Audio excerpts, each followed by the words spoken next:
بسم الله الرحمن الرحيم. الحمد لله رب العالمين، والصلاة والسلام على أشرف الخلق أجمعين، سيدنا محمد وعلى آله وأصحابه والتابعين ومن تبعهم بإحسان إلى يوم الدين. السلام عليكم. Chers frères, chères sœurs, nous allons aujourd'hui vous présenter un fait religieux extraordinaire, relevant de la mission divine de la fin des temps, qui sera conduite par le nommé Al-Imam al-Mahdi. Qui est Al-Imam al-Mahdi? D'abord, le terme Al-Mahdi signifie le bien guidé. Il s'agit d'un titre attribué à l'imam qu'Allah subhanahu wa ta'ala guidera dans sa mission de sauvetage de l'humanité. L'imam al-Mahdi est un personnage religieux qu'Allah enverra à la fin des temps, Akhir Zaman, pour sauver le monde. Ce faisant, il conduira les hommes sur le chemin de la lumière d'Allah subhanahu wa ta'ala, le chemin de la vérité. Il apportera en outre la paix et la justice dans le monde. À ce propos, le prophète Sayyidina Muhammad sallallahu alayhi wa sallam a fourni une description détaillée de l'imam al-Mahdi ainsi que l'époque précise de son avènement pour la réalisation de sa mission sur terre. Répondant aux questions qui lui sont posées sur le sujet, il décrira 4 faits majeurs qui caractérisent la période de l'avènement de l'imam al-Mahdi. Évoquant le premier fait, le prophète expliquera qu'il correspond à l'apparition de la généralisation de la corruption dans tous les secteurs de la vie dans le monde, tels que le commerce, les entreprises, les services administratifs, les affaires publiques, etc., etc. Le second fait se rapporte à la prédominance de l'injustice dans les rapports entre les personnes à travers le monde. En d'autres termes, lorsque l'injustice dominera la justice dans le monde, dans les sociétés humaines, entre les personnes, entre les États, ainsi qu'aux différents niveaux de pouvoir. Lorsque la persécution des musulmans dans le monde arrivera au point que certains parmi eux seront tués sans savoir le pourquoi, ce sera un signe évident de la venue de l'imam al-Mahdi selon le prophète Mohammed sallallahu alayhi wa sallam. Cette prophétie peut aisément être constatée aujourd'hui dans les conflits armés en cours dans les pays musulmans, pendant lesquels des innocents sont tués, parfois avec leur famille, sans connaître la raison de leur mort.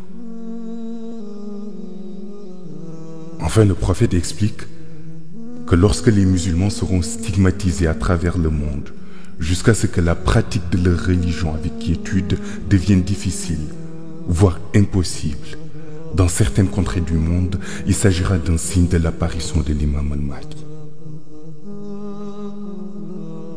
De ce qui précède, il apparaît que l'imam al-Mahdi soit en effet un personnage clé de l'histoire sainte. S'agissant de son personnage, le prophète a évoqué au cours d'une causerie avec ses compagnons 4 exemples qui le décrivent sans équivoque. Les premières caractéristiques de l'imam al-Mahdi concernent sa filiation. Le prophète explique à ce propos que l'imam al-Mahdi portera le même nom que lui, c'est-à-dire Mohammed. Son père aura le même nom que celui du père du prophète, c'est-à-dire Abdallah. Poursuivant les explications, le prophète déclara que l'imam al-Mahdi sera son descendant, son petit-fils. Aussi, il précisera en disant que le père spirituel de l'imam al-Mahdi sera issu de ses descendants, ce qui fera de lui un shérif authentique. À ce propos, notre vénéré cher expliquera qu'il est plus difficile d'être shérif selon une filiation de lumière spirituelle que de l'être par le lien familial biologique. Deux autres marques distinctives de l'imam al-Mahdi seront révélées par le prophète. Il s'agit premièrement d'une cicatrice qui se trouve sur sa joue, en dessous de son œil gauche, dont la forme rappelle celle d'une feuille de myrte. La seconde correspond au tampon ou sceau prophétique, identique à celui qui se trouve sur l'épaule gauche du prophète. Ce dernier précisera aussi la position du tampon qui se trouve situé sur l'épaule gauche de l'imam al-Mahdi. Dans le même ordre d'idée, Sayyidina Ali ibn Abu Talib déclare un jour que son fils Hassan, qu'il a eu avec son épouse Fatima, fille du prophète, fait partie des grands salihin, grands vertueux de l'islam. Il ajouta que dans la lignée d'Hassan naîtra un homme noir, africain, qui ressemblera au prophète physiquement et héritera de toutes ses qualités humaines. Sayyidina Ali ibn Abu Talib précisa ainsi que cet homme noir africain, descendant de Sayyidina Hassan, sera le futur imam al-Mahdi, décrit par le prophète Mohammed sallallahu alayhi wa sallam. Dans la même lancée, El-Hajj Malik Sy, un grand érudit musulman, précisera que l'imam al-Mahdi sera adepte de la confrérie Tijani. Cette prédiction avait été affirmée au préalable par Mawlaya Cheikh Ahmed Tijani, petit-fils de Sayyidina Hassan et fondateur de la confrérie Tijani. Il dira en substance que l'imam al-Mahdi sera adepte de sa confrérie et confirmera en plus le fait que Mawlaya Cheikh Ahmed Tijani est celui qui détient la suprématie sur les saints après les prophètes. Aussi bien le fondateur de la confrérie Tijani que tous les autres savants musulmans ont par ailleurs confirmé le fait que l'imam al-Mahdi sera le calife de la confrérie Tijani et il recevra directement cette mission de calife par les soins de Mawlaya Cheikh Ahmed Tijani en personne. Cette transmission de la mission de calife de la confrérie Tijani à l'imam al-Mahdi se déroulera de façon identique à la transmission de la confrérie Tijani par le prophète Mohammed sallallahu alayhi wa sallam à Mawlaya Cheikh Ahmed Tijani. Pour rappel, le prophète avait transmis le flambeau de la confrérie à Mawlaya Cheikh en plein jour dans le désert de Samroun en Algérie. Concernant le côté mystique, il faut noter que la mission de l'imam al-Mahdi a été prédéterminée. Nous pouvons d'ores et déjà vous dire que c'est un noir originaire d'Afrique. La question qui se pose est alors de savoir comment peut-il être le descendant du prophète Mohammed alors qu'il est noir. Il est aussi bien le fils authentique de lumière du prophète que celui de Mawlaya Cheikh Ahmed Tijani. Ali ibn Abu Talib disait que la silsila, chaîne de transmission initiatique du Mahdi du côté Shahada, remonterait à Hassan.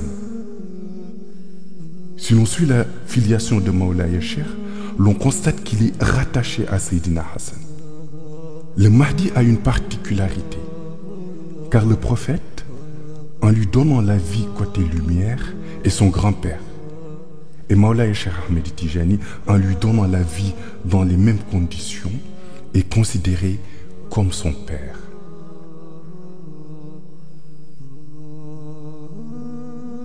À propos de la naissance sur le plan spirituel ou de la lumière, il faut savoir qu'il existe 3 étapes d'existence des saints, dont les 2 précèdent leur naissance sur terre. Le premier est l'étape Nourani, existence lumineuse. De ce fait, les awliyas d'Allah peuvent vivre des milliards d'années sous cet état d'être lumineux au monde ghaib en faisant du zikr. La deuxième étape est l'étape Rouhani, existence en tant qu'esprit, qui fera passer cette lumière en une âme qui pourra ultérieurement naître ou non.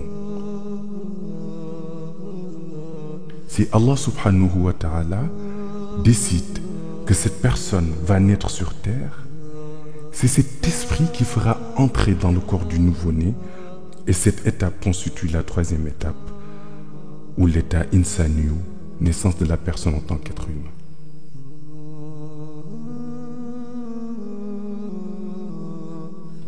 Il est un shérif authentique, car c'est Mawlaï Cheikh Ahmed Tijani qui l'a engendré en tant que lumière au monde Raïb, et il est son père spirituel.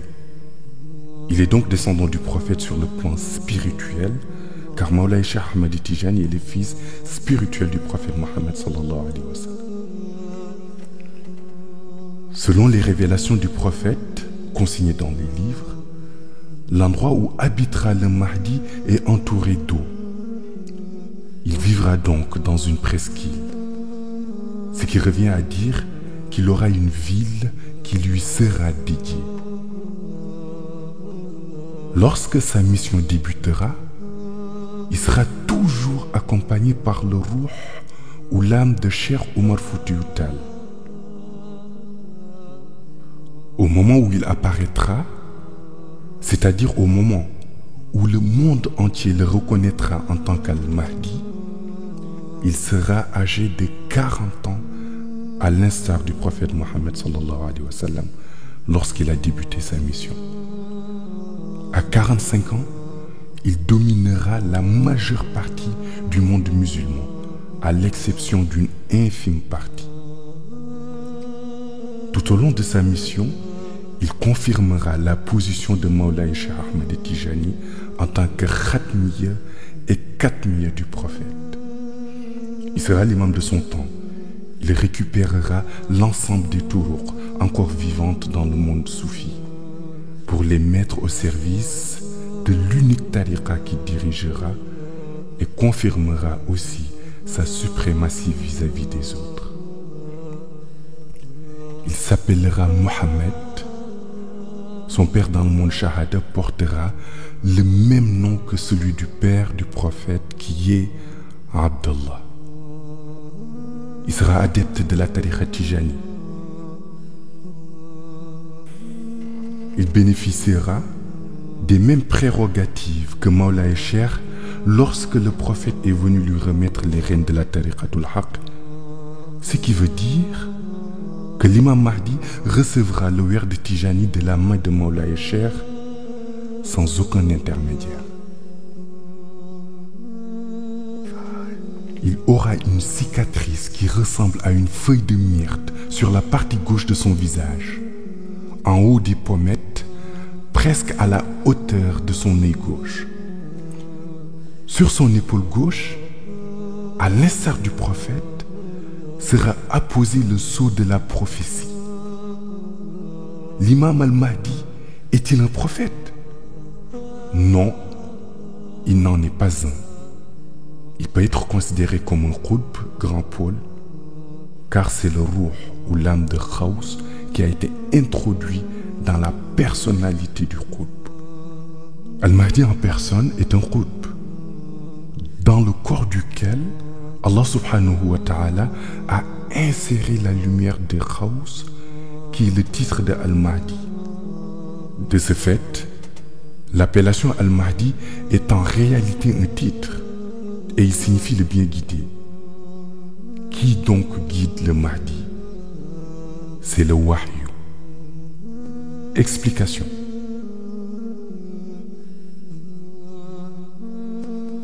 La vue du Mahdi ressemble fort à celle du prophète Mohammed sallallahu alayhi wa sallam. Tout d'abord, nul ne peut prétendre avoir enseigné au Mahdi une quelconque science ou connaissance mystique. Allah subhanahu wa ta'ala a procédé avec lui comme il l'a fait avec le prophète Mohammed sallallahu alayhi wa sallam, qui était le prophète illettré ou Nabiyul Ummi. Sa science impressionnera bon nombre de savants qui auront du mal à trouver d'où il sort cette connaissance sans faille, cette science d'une précision irréprochable. Le prophète avait prédit que ceux qui allaient le contredire dans ses enseignements seraient les savants versés dans la connaissance livresque. Quand on lui demandait comment cela pouvait être possible, Le prophète leur a répondu que Allah subhanahu wa ta'ala lui a confié une science jamais révélée. Tous les codes cachés de Shari'atul Muhammadiyya lui ont été dévoilés. Tout ce qui n'a pas été dit dans la haqiqa, c'est-à-dire les codes des réalités pures et vraies, ont été mis à sa disposition dans le cadre de sa mission. C'est à partir de la source de connaissances appelée Ilmul Ladani que l'imam al-Mahdi puisera ses ressources pour véhiculer son message afin de mener à bien sa mission. Sa mission sera semblable à celle des prophètes. Il est en permanence en connexion avec Allah qui l'inspire dans ses actes. Ce phénomène est encore appelé Wahyu. Les savants classiques seront tellement dépassés par le niveau de connaissance du Mahdi et la hauteur de ses révélations qu'ils en arriveront à réfuter ses jugements. L'imam al-Mahdi sera accompagné de 313 soldats qui viendront de Raïb. Ces derniers apparaîtront pour certaines occasions aux yeux de tous ou ils resteront invisibles si la situation le préconise.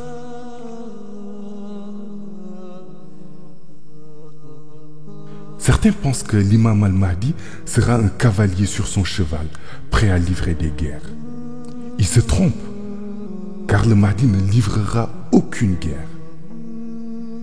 Vu le contexte géopolitique mondial, vu le niveau d'armement des États, il serait réellement incongru de voir l'imam al-Mahdi chevauchant un cheval pour combattre les inégalités et rétablir l'ordre divin. Son arme principale sera le secret de Kun Fayakun qui lui sera donné par Allah subhanahu wa ta'ala.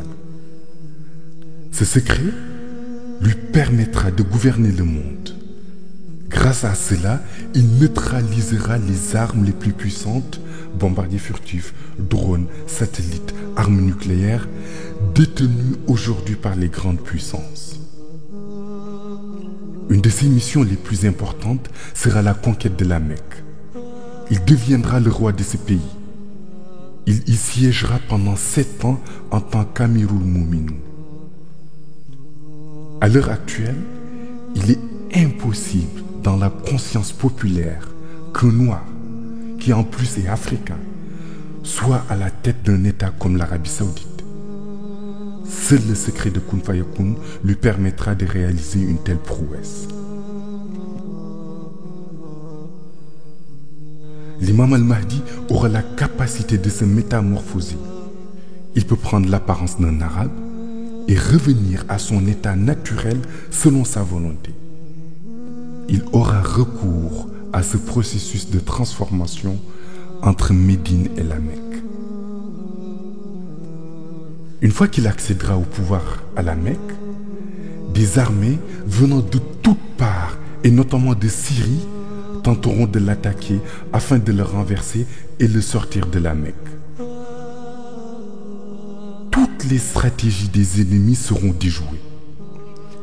Les armées entières, après de rudes entraînements, tenteront de passer à l'offensive, mais elles seront toutes englouties par la terre qui s'ouvrira sous leurs pieds. C'est à ce moment-là que les Irakiens, les Turcs, les Iraniens, les Palestiniens commenceront à venir lui prêter allégeance et croiront en sa mission. Allah subhanahu wa ta'ala enverra un ange tel un héros entre la Kaaba et la Maqama Ibrahim qui déclarera avec une voix puissante, ayant une portée très éloignée, que l'imam al-Mahdi est le khalife de Dieu. Il demandera à tous de se ranger derrière lui et de suivre ses recommandations. Cet ange est en fait un nawamis, une espèce très particulière d'ange. L'imam al-Mahdi commencera véritablement sa mission. Des États comme la Turquie viendront lui prêter allégeance. Le Mahdi résidera 5 années à Jérusalem avec sa mosquée sacrée au Masjidul Aqsa. Il occupera l'esplanade des mosquées pendant ces 5 années.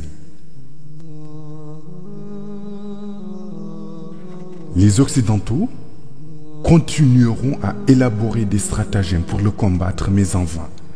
Ils enverront des missiles contre lui. Mais grâce à son secret contenu dans Kun Fayakun, le Mahdi retournera à l'envoyeur les bombes qui lui étaient destinées. Ainsi, personne ne pourra anéantir sa mission.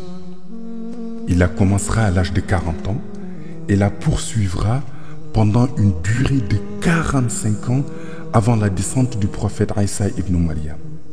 Le prophète Isa ibn Maryam, celui-ci descendra un matin à l'heure de la prière de Fajr dans la Zawiya où se trouvera l'imam al-Mahdi pour diriger la prière. À l'arrivée du prophète Isa, l'imam al-Mahdi va reculer pour lui céder la place afin qu'il dirige la prière. Le prophète Isa, alayhi salam, déclinera cette offre et choisira de se placer derrière lui pour ouvrir la prière.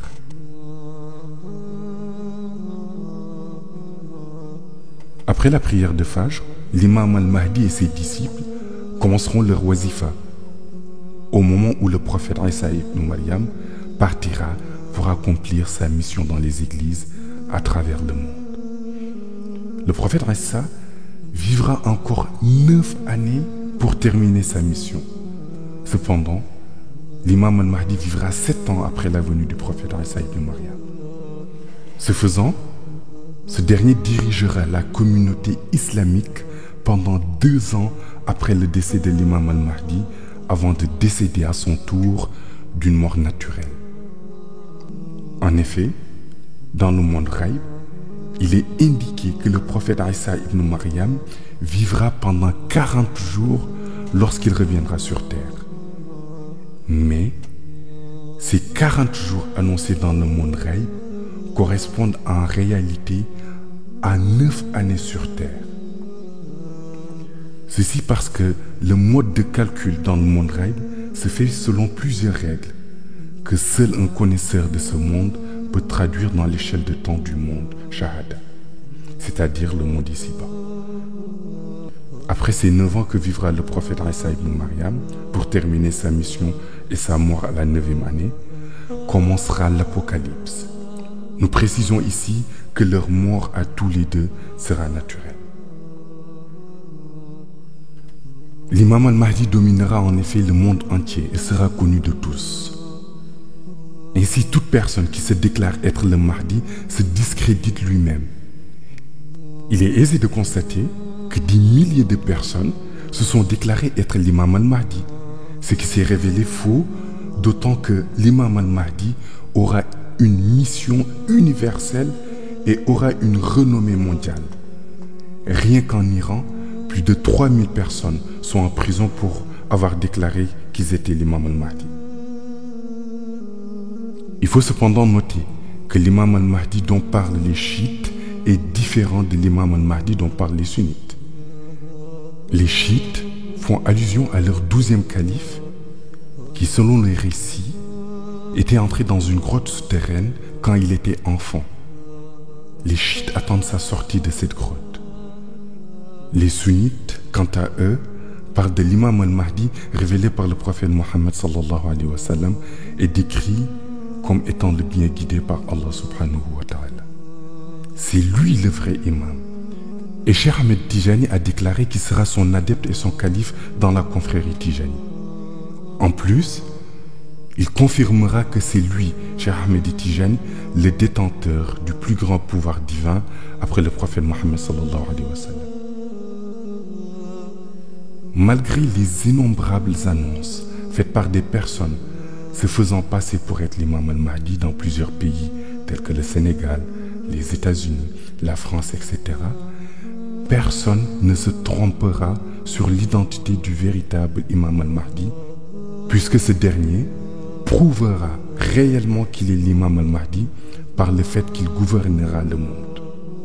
Il dirigera les prières à Masjid al-Aqsa de Jérusalem pendant 5 années au cours desquelles il en fera son siège. Il siégera aussi à la Mecque pendant 7 ans où il dirigera les prières à Masjid al-Haram.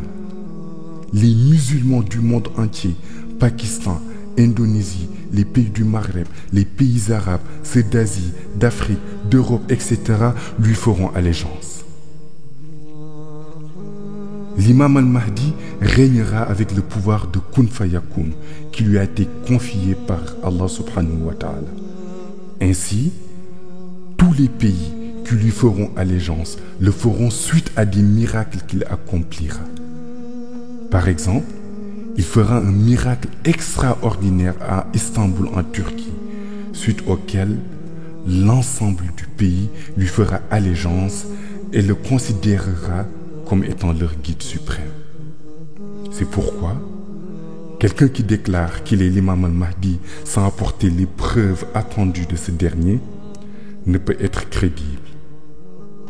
Des dirigeants dotés d'une grande puissance militaire le suivront et seront sous son autorité. Les journaux, les télévisions et les organes de presse du monde entier feront la une de leurs publications sur les activités de l'imam al-Mahdi. De par le fait qu'il gouvernera le monde par son pouvoir qui lui a été attribué par Allah subhanahu wa ta'ala, l'imam al-Mahdi pourrait être assimilé au général des forces armées du monde, un véritable homme de pouvoir.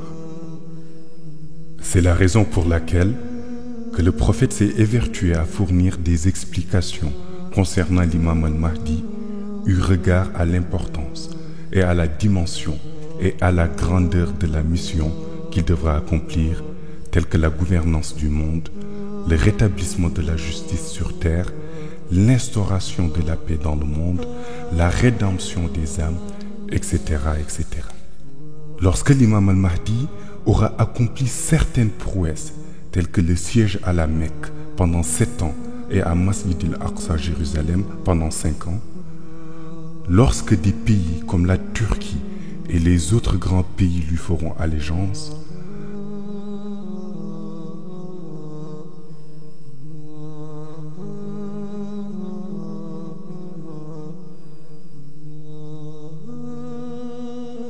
alors Masih Dajjal va commencer à s'agiter pour contrer sa mission.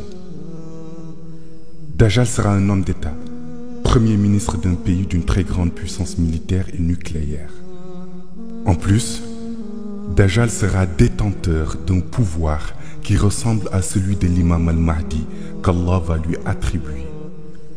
Cependant, le pouvoir de l'imam al-Mahdi sera supérieur à celui de Dajjal. Ainsi, Dajjal aura le pouvoir de tuer une personne et de le ressusciter, et il le fera en public pour montrer son pouvoir et impressionner les gens. En qualité de premier ministre et chef des armées de son pays, il aura sa mallette à code nucléaire, mais son pouvoir lui permettra de déclencher des tirs sans utiliser sa mallette, mais en utilisant son seul pouvoir. Dajjal sera aussi capable de neutraliser n'importe quelle arme. Avec son pouvoir et sa puissance militaire, il va s'engager dans une guerre à la fois psychologique et militaire contre l'imam al-Mahdi. Chaque fois que l'imam al-Mahdi sortira un pouvoir, Dajjal sortira à son tour un pouvoir similaire pour le contrer. Il parviendra d'ailleurs à détourner certains adeptes de l'imam al-Mahdi parce que soit ils ont peur de lui, soit ils sont impressionnés par son pouvoir. Certains iront jusqu'à le considérer comme étant le prophète Isa ibn Maryam alayhi salam, surtout à cause de la situation géographique de son pays qu'il dirige. Obnubilé par son pouvoir, Dajjal annoncera qu'il est lui-même Dieu. Lorsque Dajjal commencera à véritablement perturber la mission de l'imam al-Mahdi, Allah subhanahu wa ta'ala enverra le prophète Isa ibn Maryam qui descendra à l'heure de la prière du Fajr. Cet événement coïncidera avec la 45e année de la mission de l'imam al-Mahdi. Lorsque Isa sera venu et aura tué Dajjal, Isa ibn Maryam régnera pendant 9 ans. Il passera les 7 premières années en compagnie de l'imam al-Mahdi, au cours desquelles régneront la paix et l'opulence sur toute la terre. La nature sera généreuse, les arbres produiront plus et la pauvreté sera rayée de la surface de la terre. Par exemple, une plante qui produisait 100 fruits va produire désormais 1000 fruits. Cette abondance adviendra parce que le prophète Isa ibn Maryam aura de nouveau marché sur la terre et aura tué Dajjal. Ce sera une période de stabilité généralisée dans le monde, sous la direction de l'imam al-Mahdi pendant 7 ans. À la 7e année, l'imam al-Mahdi décédera et Isa ibn Maryam poursuivra la mission pendant 2 années encore pour décéder à son tour, et ça sera le début de l'Apocalypse. Tous les éléments qui étaient mécontents vont se déchaîner, tels que les vents violents, les mers qui vont quitter leur lit pour occasionner des destructions sur la terre. Le feu fera également sa part de destruction, ainsi que d'autres fléaux qui vont assaillir la terre. Dans cet avènement de l'imam al-Mahdi, les enseignements du prophète Mohammed sallallahu alayhi wa sallam ne peuvent passer inaperçus. Il disait en l'occurrence que l'imam al-Mahdi sera chauve, au visage lumineux. Il disait qu'il sera un jeune d'une beauté exemplaire, à l'image de la beauté du prophète Yusuf alayhi salam. Dans le même ordre d'idées, Maulana Cheikh Ahmed Tijani, enseignant à notre vénéré Seydou Mohamed El-Cheikh les connaissances relatives à l'imam al-Mahdi et à sa mission. Il disait en somme, l'imam al-Mahdi est mon fils, ce qui a fait penser à beaucoup de gens qui ne pouvaient être qu'un arabe, alors que la filiation dont fait allusion Maulana Cheikh Ahmed Tijani est une filiation de lumière. En d'autres termes, l'imam al-Mahdi est son fils spirituel. Aussi, l'idée qu'un noir puisse siéger à la Mecque est difficilement admissible, vu la manière dont les noirs sont sous-estimés dans le monde arabe. Cependant, Allah subhanahu wa ta'ala avait déjà donné à l'imam al-Mahdi le degré spirituel nécessaire pour lui permettre de réaliser sa mission, quelle que soit la couleur de sa peau. Enfin, comme cela a été écrit par plusieurs savants musulmans, le prophète Mohammed sallallahu alayhi wa sallam avait prédit la naissance de l'imam al-Mahdi vers l'an 1400 de l'ère musulmane. Et il commencera sa mission quand il aura 40 ans. Voilà l'histoire de l'imam al-Mahdi. Et il semble qu'il ne serve à rien de déclarer tout azimut que tel ou tel est l'imam al-Mahdi, puisqu'il se fera lui-même connaître par des preuves évidentes qu'il devra accomplir à travers le monde dans le cadre de sa mission universelle. Ce récit est tiré des enseignements de notre honorable cher Khutb al-Akhtab al-Kabir, Mawlaya Seydou Mohamed El-Cheikh. Assalamu alaikum wa rahmatullahi ta'ala wa barakatuh.